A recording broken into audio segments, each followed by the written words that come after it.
Oh, wait. You didn't tell me you're going to record this. Now I'm going to have to be a lot more politically correct. Hey, Darryl, there we go. By the way, this is being recorded. Good morning, good afternoon, and Happy New Year, everyone. Thank you for joining us today. I hope everyone had a wonderful holiday season and managed to stay healthy. My name is Slava Fedosenko, Senior Commercial Asset Manager with Avenue Living and Advisory Panel Lead for Consumer Real Estate Canada. It's my pleasure to welcome you to the 4th edition of CREC Talk Shop. The Talk Shop meeting will last approximately 30 minutes today, so we will aim to have everyone back to their workdays by 10:30 a.m. Mountain Time. This presentation is being recorded and will be posted on our website at www.crec.live. I will ask everyone to please mute their mics at this point. We'll be monitoring the live chat throughout the presentation for any questions and comments from the group, so please don't be shy and let's make this as interactive as possible. With that, I'm thrilled to introduce our guest today. Darryl Schmidt is the Vice President of Retail Leasing for the Cadillac Fairview Corporation, based out of their Calgary office. Darryl began his career in Edmonton, tackling a wide array of leasing and development assignments with Melton Real Estate, Pioneer Property Group, First City Shopping Center Group, and 555 Corporation prior to joining Cadillac Fairview in 1996. His leasing experience spans the full range of retail asset types, from strip centers to super regional shopping centers, including work on Toronto Eaton Centre, Pacific Centre, Chinook Centre, and West Edmonton Mall. Darryl has a certified retail property executive designation from ICSC and also maintains an associate's license with the Alberta Real Estate Association, as well as the Real Estate Council of British Columbia. Darryl, welcome to Talk Shop. Thank you. And hello, everybody. I see a lot of familiar and friendly faces, so it's putting me at ease, and hopefully this will be a fun and interactive session today. Darryl, do you mind giving us a brief high-level overview of Cadillac Fairview? No, no problem. For those of you who aren't familiar with Cadillac Fairview, we're the wholly owned real estate arm of the Ontario Teachers Pension Plan Board. So Ontario Teachers is the second largest pension fund in the Canadian marketplace at about $227 billion market cap. And Cadillac Fairview is a $36 billion wholly owned real estate arm of that. We've got a multifaceted platform. About 80% of our investment portfolio is based in Canada, of which we've got 18 shopping centers, and that represents about 52% of the market cap of the fund. Then we've got a number of office towers in the major metropolitan markets of Vancouver, Calgary, Ottawa, Toronto, and Montreal, and that represents about another 36%. And then we've got an array of investments, both in retail, mixed use, and logistics in other countries. So we've got a large investment in Multiplan, which is a top-tier shopping center platform in Brazil. We're partnered with Grupo Sordo Modaleno, which is a Mexican mixed-use developer, and we've got half a dozen mixed-use projects in the pipeline with them. Some logistics in Brazil. We've just established an investment office in London, and we've made some major investments into some mixed-use projects in the London market. The first one being Long Harbour in London. We've also established an office last year in Dallas, and we invested heavily in a residential platform called Lincoln Property. And they're the number 4 multifamily residential operator in the United States. They've got a number of towers coming up in almost every major city in the United States, and we're a 50% owner in that. So exciting times. And before the end of 21, we recently opened an office in Singapore and are going to be looking to invest more heavily in the Pacific Asia sector. So it's a really multifaceted platform that Cadillac Fairview has right now. We're very fortunate in that our parent company is quite supportive of real estate at this point in time, both domestically and globally. And in the last 24 months, we've received $12 billion in investment allocations from Ontario teachers. So that's spurring a lot of the growth. On a macro level, Cadillac Fairview's got what we're calling a 3D strategy. So we're looking to diversify both in terms of asset class and geographically by investing in Central Europe, UK, Latin America, and Asia, as well as looking to diversify asset classes, right? So we're unweighting out of retail and office right now, trying to weight more heavily into residential, mixed use, and logistics.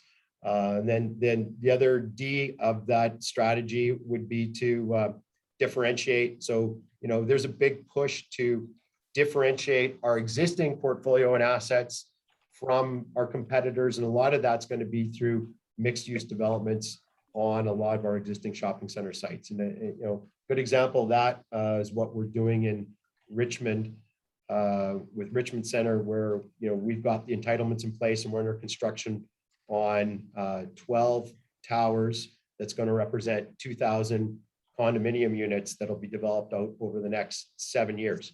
And we've already pre-sold 1,000 units in the last 14 months in that market. So there's my shameless infomercial for Cadillac Fairview and what we've got going on. So what I'm hearing is you guys are kind of a big deal. We're kind of a big deal, yes. So Darryl, how did 2021 shape up in your eyes? Did anything surprise you? Yeah, actually, I was pleasantly surprised with how robust sales were in Q3 and Q4 once we emerged from a lot of the lockdowns. And we're getting good initial feedback from a number of our clients in terms of what holiday sales look like. So really, I would say in almost 50% of our portfolio amongst our retailers, we saw a return to 2019 sales levels or exceeded 2019 sales levels, especially in Q4 and a portion of Q3. So that's a great news story. It's not all great news. We've still got some issues in our urban assets because of the lack of return to office in the major markets. But, I'd say right now, given what we've seen in the last 2 years, it's a positive news story for certainly the last 6 months. Fantastic. Now, Darryl, given your national reach with Cadillac Fairview, could you comment on trends as they relate to mall traffic and sales? Sure. I think there's two kind of overarching themes that we're seeing, and I kind of alluded to it just now, is that we've still got some real systemic weakness in footfall in the major urban markets. So, for those of you who aren't familiar, we own Pacific Center in downtown Vancouver, Rideau Center in downtown Ottawa, and Toronto Eaton Center. And, in those markets, we're only seeing, at a maximum return to office occupancy in our towers of about 20%. And that's having huge negative impacts on footfall. So, in best case scenarios on the weekend, we're seeing footfall return to, 50% of pre-pandemic levels. Midweek, it's probably weaker. It's somewhere between 35 and 40%. So, and that's a challenge. I mean, I see Patty on the call. I mean, it's a huge challenge for our food operators, specialty food first and QSR second, in that diminished footfall, because they live and die on the number of people coming through the shopping centers. So that's still an issue for us. But the good news side of that is we've seen disproportionately high sales for the football, right? So in a number of retailers in those urban assets, we've seen retail sales return to 80-85% of pre-pandemic levels with that light of traffic. Conversely, in the suburban markets, our fortress type suburban shopping centers have gotten back up to 80-85% footfall pre-pandemic. And, Chinook being an example, Carrefour Laval being a good example. And we've seen sales, to my earlier point, exceed 2019 sales basically since August. So, higher conversion rate for the footfall that we're seeing, very intention shopping. I think it's, sign of the times. Nobody's going out to the shopping center unless they're intending to spend money. So it's, that's kind of the silver lining. But for us, core goal is going to be, get a more meaningful return to office and get the workers back into the central business cores, and then that will drive footfall and drive sales. Thank you, Darryl. And I can personally vouch for less going out shopping without having a specific reason to go. And so intentional shopping, that makes a lot of sense. Yeah. Zeroing in a little bit, what trends are you seeing globally in shopping centers that may make their way to Canada in the near to midterm? Yeah, well, I want to give everybody, pause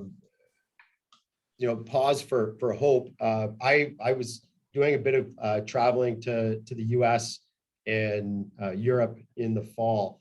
And believe it or not, our occupancy levels within the Canadian shopping center industry are amongst some of the highest globally right now.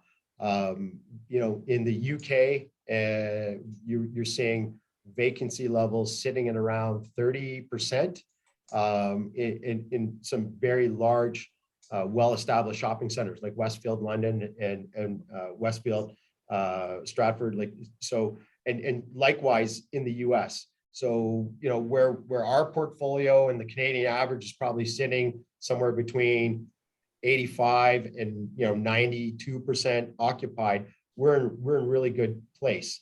The excess vacancy and large box vacancy, I mean, there's a number of huge department store boxes that are vacant in the US and Europe, is forcing those landlords to get super creative. There's a big push in Europe and the US into the leisure category. I saw some concepts where you had indoor go-kart tracks, full indoor go-kart tracks, EV, electric, so they're super high speed within department store space, and then all the ancillary leisure uses that would go along with that in terms of indoor golf, indoor darts. There seems to be a huge movement afoot to try and fill the void of these large boxes with leisure. I don't know if that's going to be a long-term solution. It's a great short-term traffic driver, but it's very, I don't see the cross shop coming away from that. So that's one thing. You continue to see the trend that we've seen for the last decade in that it's a global village, right? So brand adoption and brand recognition occurs exceedingly fast. New concepts that start in Central Europe or the UK, go global in a very rapid and short amount of time. So that's good news for us. So there's a lot of innovation occurring both in the US and in Europe, and I think we're going to see that translate into new deals in Canada a lot faster than it traditionally has. If it's a good concept and they can get, establish the brand online and bricks and mortar, their ability to attract capital is pretty good, and they can expand quickly. On the topic of creative large box solutions, are you seeing many other car dealerships popping up in shopping centers like the new Toyota dealership in West Edmonton Mall? Or is 555 really ahead of the curve on that one? I think the short answer is yes. I mean, there's no question there's a trend towards having automobile dealerships in mall. We're fortunate we did the first Lucid automotive deal in Vancouver and Pacific Center. They're not even manufacturing cars, but sales have been very robust. You're seeing a number of other EV brands in market in terms of VinFast, Polestar, and I don't see this going away. I mean, kind of Tesla blazed a trail for these groups, and it's proving to be an effective model. I mean, and we like it because you've got a category that appeals more to a male shopper than a female shopper, whereas typically our mix skews 70-30 female to male. So it gives an alternative type use for men to come to a shopping center. It dovetails nicely with tech, but it's not just EV operators that are coming to the shopping centers. We're putting the finishing touches on a Mazda deal in Richmond Center that's getting actually backed by Mazda out of Japan. And we also replaced one of our large boxes in Toronto and Markville with a Porsche dealership. And we, I think there's good alignment, when you take a look at your demographics and psychographics for your different markets with different types of dealerships at different types of price points in those assets. So it's more than a trend right now. It's it's going strong, and it's good because we've got some vacancy to fill. That's great to hear. Yeah. Looking back on the last couple of years, what categories and or brands would you say were most negatively impacted by COVID? I mean, no question, food, especially specialty food, QSR, like I said before, were negatively impacted. The restaurant industry as a whole, so premium casual and dine-in has just been hugely disrupted. And then the service category, we've seen a huge drop in sales of hair salons and personal services. They're starting to make a comeback in the last 6 months. But it's been a challenge. And then, I mean, from a functional standpoint, it's been really curious when you've got social distancing in place and occupancy restrictions. A lot of our small boutique retailers, be they health and beauty, jewelry, accessories, have struggled to hit 2019 sales because they've got small stores. So if you've got less than 1,000 square feet, it's a huge challenge to get the throughput of people and therefore sales to claw back to the old levels. So there's been a real a trend where retailers with an exterior entrance weathered the storm better, and retailers with a larger box where they could get stronger capacity in store have weathered the storm a lot better. I mean, you're seeing also an underlying trend. If there was if a brand had kind of systemic weaknesses going into COVID, this just accelerated their demise. And conversely, brands that had been resonating with the consumer were able to really build on that. So we saw the likes of Lululemon and Aritzia, sales have taken off, their valuations have taken off, and they were very proactive last year in the depths of COVID. Expanding within our portfolio and taking huge, large flagship type footprints, and we were happy to do business with them. And their world-class branding certainly helps. Yeah, 100%. On the flip side, Darryl, which categories are hot right now? Which brands are expanding? Well,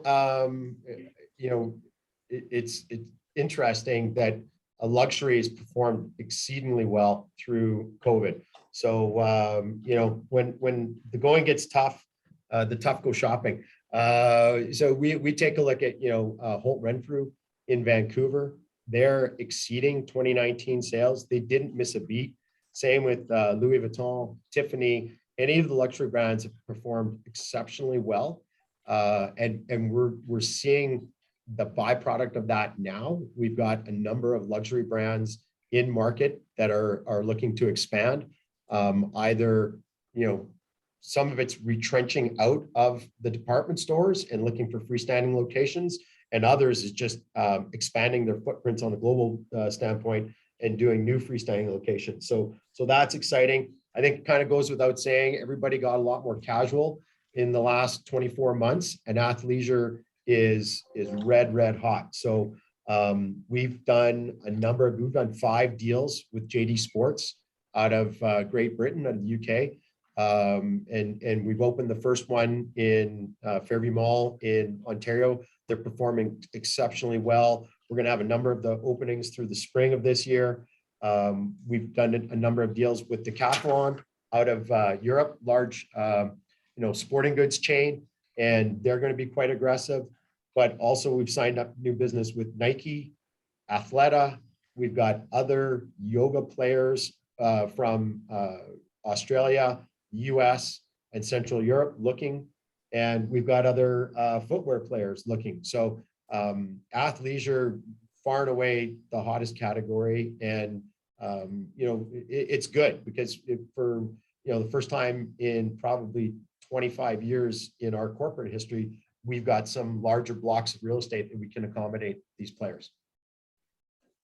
It's great to see people taking their health and fitness seriously, even if some people aren't buying the clothes to actually work out. Yeah, I mean, to that point, I mean, I can announce it because it got signed this week. We're expanding Peloton at Chinook. So, you've got a brand that did a, quasi pop-up. It was a 24-month deal, tripling their footprint. And just, I think that speaks to the strength of that category, and that yet it's not going away. You're going to see a greater long-term focus on fitness, health, and more of a blurring of lines between fashion and fitness.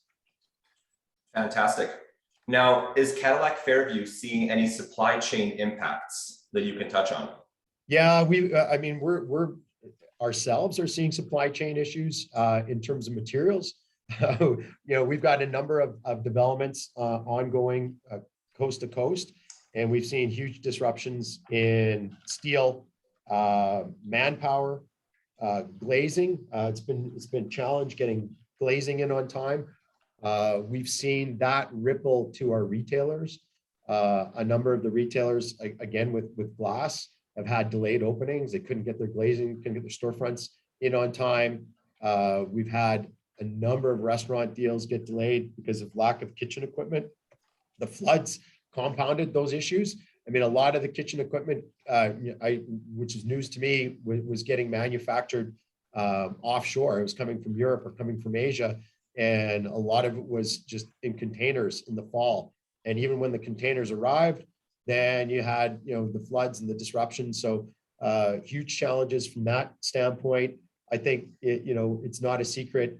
A lot of our retailers are experiencing staffing issues. It's a huge issue to get staff back up to pre-pandemic levels. And then with the Omicron variant coming through the last 3-4 weeks, we've kind of had rolling shutdowns of retailers due to lack of staff. They're sick, and it kind of rolls through the store, and they can't open. And so we kind of have to roll with the punches there. It's kind of par for the course right now. It feels like it's getting better. And it's interesting. Certain retailers have adapted faster and better to finding hacks to the lack of supply. And it's really evident, anybody that's vertical, that controls their supply chain a lot more tightly, has performed well, had the inventory at Christmas. One of the unexpected supply chain disruptions that we saw was we had a huge decline in our pop-up stores and short-term leasing program this past November, December, because a number of the retailers that we deal with couldn't get product from Asia. And so they couldn't make any commitments, and it kind of added to a little bit of vacancy that we didn't want to see. And besides the COVID-related issues that you just mentioned, what would you say are some of Cadillac Fairview's biggest challenges in the upcoming year? I mean, right now we're not immune to the staffing issues that the rest of the industry is seeing, and by industry I mean the retailers. It's been challenging in a work from home environment, getting back into office, going back home. And so, really maintaining the morale of our teams and staff coast to coast is our number one challenge. Making everybody as effective as possible, from these remote work environments, and then I think that dovetails into, our industry as a whole has been, kind of beat up over the last 5 years. And how do you make it attractive for young talent coming out of university and starting their career? How do you compete with the perceived sexiness of tech and attract young people into the industry? And we're wrestling with succession planning issues coast to coast at all levels of the organization. And I don't, we've been doing that for a while, but it seemed to to get exacerbated in the last 18 months. So that really, I think, is going to be our biggest go forward challenge. How do we attract and retain new young talent to invigorate the industry? Perfect. Now, before we open the floor to questions, give us one big reason for optimism in the consumer real estate industry in 2022 and beyond. I think it's been demonstrated in the last quarter that humans are social creatures. They love interaction with other humans. That's been demonstrated by people coming back to the mall. So, as we work through these other iterations of the virus, people are still going to want to get out. They're going to want to shop. They're going to want to go out dining. They're going to want to socialize. And, and that's all good news for all facets of real estate. Thank you so much, Darryl. We've learned so much from you with your national reach, and now I'd love to open up the floor to questions. So we have one question in our chat box, comes from my old friend, Tim Walsh. Tim, would you like to turn your camera on and ask your question directly? Thank you, Slava. Sure. I guess I'm just wondering how your tenants have adapted to the increase of online sales, and perhaps how they are trying to integrate the bricks and mortar with online channels as well. Yeah, I think it's pretty obvious right now that you can't survive with an online only platform if you're a specialty retailer. If you're Alibaba or you're Amazon, yes, but even they're experimenting with bricks and mortar. So we really have been targeting retailers with an omni platform. So a lot of the questions we ask of new retailers is, what does your online platform look like? What does your bricks and mortar platform look like? And they have to be integrated. They have to be seamless. I think the consumer has been spoiled, and they have high expectations. They want what they want when they want it in the format that they want it. You want to be able to order on a handheld device and pick up in store, go in store, have it delivered to home. So I would say, right now, all of the savvy retailers have figured that out, and they're succeeding with that. And any of the new brands that are up and coming, it's top of mind. There's very few retailers out there who are exclusively bricks and mortar. If they are, then they have to differentiate themselves on service and price. At either extreme, you either got to be super value oriented, you got to be super exclusive. But I would say everybody's pretty much figuring it out these days. Do you see anyone reducing their footprint and perhaps adding just a warehouse for the online sales? Or are they using the online sales to drive the traffic in the— everybody's got a different view on that. You take a look at Restoration Hardware, and they are, it's very much a showroom type environment. It's challenging to go in there and walk away with product. You're gonna get to test it. They're gonna make a great experience, but you're ultimately going to order it. It's going to get delivered. We're seeing Decathlon's going to experiment with that, with us in some of our assets and with some of the other landlords, where it's more of a pickup type of situation, and they're going to you can order online, pick up in store, and then they're going to try and upsell you. So I think for different retailers and different brands, they've got different models that everybody's going to experiment with. We've seen the opposite. Part of why Aritzia and Lululemon resized to these flagship stores was because the stores were too tight, and they were actually saying they wanted more comfortable shopping environments for their customers, and to make it more pleasurable and get repeat customer visits. So, as much as we, for the last decade, probably saw shrinking footprints as as retailers converted more online sales, you get to where you're firing at all cylinders on both platforms, and then they start taking a look at, okay, what does my customer experience look like? Maybe I do need more space. Maybe it needs to be a wider store, better aisles, and more product, more SKUs in store, so it marries up to the online shopping experience. Thanks, Darryl. Thank you, Darryl and Tim, for that great question. We have time for one more question, and this comes from Monica Blahout. Has the online sales impacted any of your percentage rent deals and landlord income? Well, there's a number of consultants that I deal with, and they can answer this question. Yes, I mean it's a contentious issue, and it's tough to get full transparency. You'd be surprised how many retailers, the left hand doesn't know what the right hand's doing in terms of their omni platform and their bricks and mortar platform. So it's a challenge in every negotiation. I would say in some cases, yes, it's costing us bricks and mortar sales. We're hoping that if they've got a deliver to store, return in store policy, the increased footfall back to store is offsetting that. It's but it's tough to drill right down. And we've even had some negotiations with retailers who are publicly traded that they're modifying their percentage rent clauses precisely because they can't provide the corporate governance to give us accurate measurements of what the online sales look like attributed to that store or the online pickup. So I think as the technology's there, it's very expensive, and not all retailers have been able to adopt it.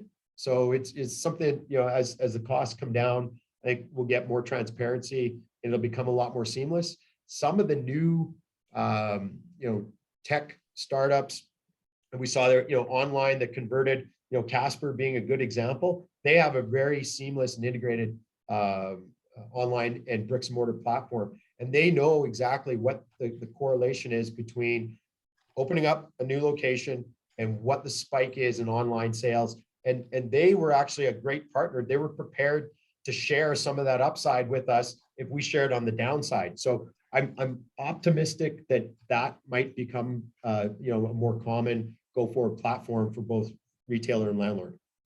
Great answer. Thank you, Darryl. Do you have time to answer one more question from Absolutely. I booked the hour. Perfect. Well, Tony Flans, take it away. Thank you very much. Darryl, my good friend, how are you? Very good. How are you doing, Tony? Terrific. So here's my question for you.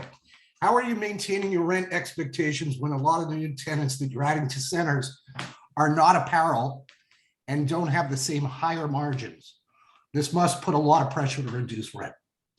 It does. We're fortunate at Cadillac Fairview. We've got a very rifle-shotted, high-quality portfolio. So, we've seen really strong demand come back in the last 4 months, and it's a balancing act. But I would suggest where we've seen the biggest erosion in income has been on the peripheries of the runs. So 50-yard line space is still 50-yard line space.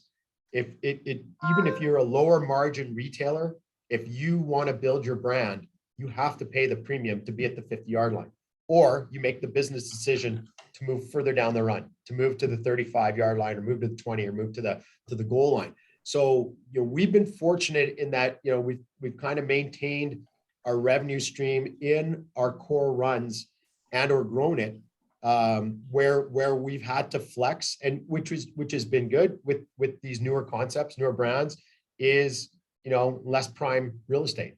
So what we've seen in the last 90 days, 120 days, good for me, not so good for you and your clients, is a number of the brands that filed CCAA came back in market and retrenched their real estate in our portfolio, not necessarily coast to coast, but certainly with us. Reitman's has done that, Aldo's done that, David's Tea has done that, and Dynamite's in the process of doing it. That's firmed up our occupancy levels. And then with the new absorption that we've seen, really between the 35-yard lines, there's not a lot of vacancy, and it's pretty firm from a pricing standpoint. Where we can flex with new brands, new retailers is, kind of on the periphery from 35-yard line out. Great answer. Thank you, Darryl. Thank you. Now that I know you have the hour, Barry Lamley has a question that he'd love to ask you. Darryl, this may be kind of confidential, but we hear about retail sales, like how they compare with last year, how they compare with 2019. I was just wondering how the landlords are faring in terms of their revenue compared to the past year? It's been bad. I mean, so order of magnitude 2020, we saw in our retail income called a 33% decline in income, in EBITDA. It won't be as pronounced in 21, but it's probably going to clock in the low 20s. And, we're optimistic that we're going to turn the corner this year and we'll be able to grow it. So I'm comparing that decline to 2019, but yeah, it's been significant. Yeah, we haven't come close to our 2019 income levels. Yeah, and we're using 2019 as our sort of standard, which is our better year for sure. Yeah. I mean, for us, we don't have the benefit of an online platform to pivot to. It's pure bricks and mortar. And when we saw the lockdowns coast to coast, I think we responded in the right way. We partnered as heavily as we could with all of our retailers, and and that came off the bottom line. And we're fortunate. We've had the support of our parent company. They get it, and they were okay with us, so dramatically missing plan. I've been with the company 25 years, and these are the only 2 years that we've ever missed plan on this scope and scale. Even with the 2009 downturn, we didn't see this kind of income interruption. Thank you. I noticed one of your competitors, Primaris, are actually doing online sales, tying in with their tenants. They're actually shipping themselves on behalf of the tenants. Do you have any plans for that? We're looking at a lot of different options. We've got some ideas in the pipeline. I don't know if they'll make it to go to full implementation. We're experimenting with a return program called Return Bear in the GTA, where we're offering 100% return at no cost to the retailers or to the customers. So I think everything's on the table. We've dedicated a lot of resources in the last 36 months to digital innovation and seeing how we can partner with our retailers. A lot of it comes down to, I think in the prior, we were trying to see if there was a way to monetize it. It might be impossible to monetize it. It just might become a service. Like there might become some table stakes services that you have to do in terms of pickups and returns that just become a cost of business going forward. Certainly a lot of challenges out there. Yeah, there are. It's interesting. I mean, good learnings. I mean, the best learnings come from tough times, not when things are going well. And I can state categorically, we've with 80% of our client base, probably higher, 85% of our client base, the pandemic strengthened our partnerships with our retailers. There was probably 15% of the retailers out there who were opportunistic and kind of showed their colors, and we know who they are. But I do believe as an industry, this brought us closer together and aligned everybody's goals better. And that should be good for everybody going forward. I totally concur with your comment earlier about sales being very strong in the last quarter of 2021. I'm just wondering, as a shopping center person, what you're forecasting for the, say, first and second quarters of 2022. I'll start out by saying I'm cautiously optimistic. I think we might still maintain 2019, but maybe that's a high risk comment. Where you I would have agreed with you 3 weeks ago that this Omicron variant, I mean, we've seen a real dramatic drop off in traffic this week. So I don't know how long lasting that impact's going to be. And I don't believe it's weather related, because I mean, you know, the weather's nicer, so, you know, people can get out a bit, but I want to wait another 10 days before I become optimistic again. It's kind of scary how quickly it's spreading, but I don't think the impact's going to be long lasting. I mean, it doesn't seem to be flooding the hospitals like it did in previous waves. So, and the you know, the symptoms aren't as severe. So if that's the case and people start feeling more comfortable about getting out and shopping, then we should be able to build on some of the momentum from last year. But some of that is, I mean, it was pretty frothy, you know, in November and the beginning of December, and just did people spend all their money for the next couple of months too? So that always lingers in the back of my mind. You know, one thing that's just come to light that's going to be will negatively impact sales is the federal government just put into effect that the US truck drivers will not be allowed into Canada. They will absolutely be turned back if they don't have a double vaccination. And all retailers are having a terrible problem with the supply chain. And I know our company, and that's Lamley's Western Wear, we bring in I'm not sure the percentage, but it's got to be in excess of 60% of our product that we sell in the stores comes from the US. And apparently the number of people, truck drivers vaccinated, is only somewhere around 60%, they're estimating.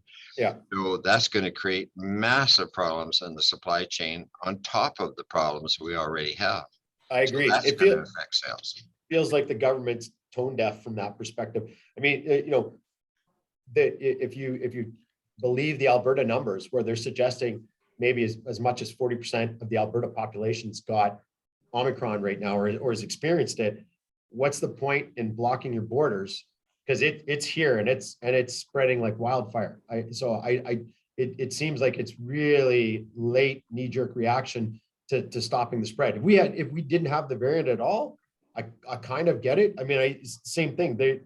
The government's talking about preventing the Raptors from traveling to the States and US teams coming up because they're worried about spread. How can it get worse? It's here and it's everywhere. I got it. Well, I appreciate your comments, Darryl. Thanks. Yeah, no, thanks for the questions. Thanks so much, Barry. And with that, I'd like to wrap up and of course, wish everyone good health in the new year. Avoid Omicron for as long as you possibly can. Darryl, thank you so much for your time and your fascinating insights today. And thank you to everyone who joined us.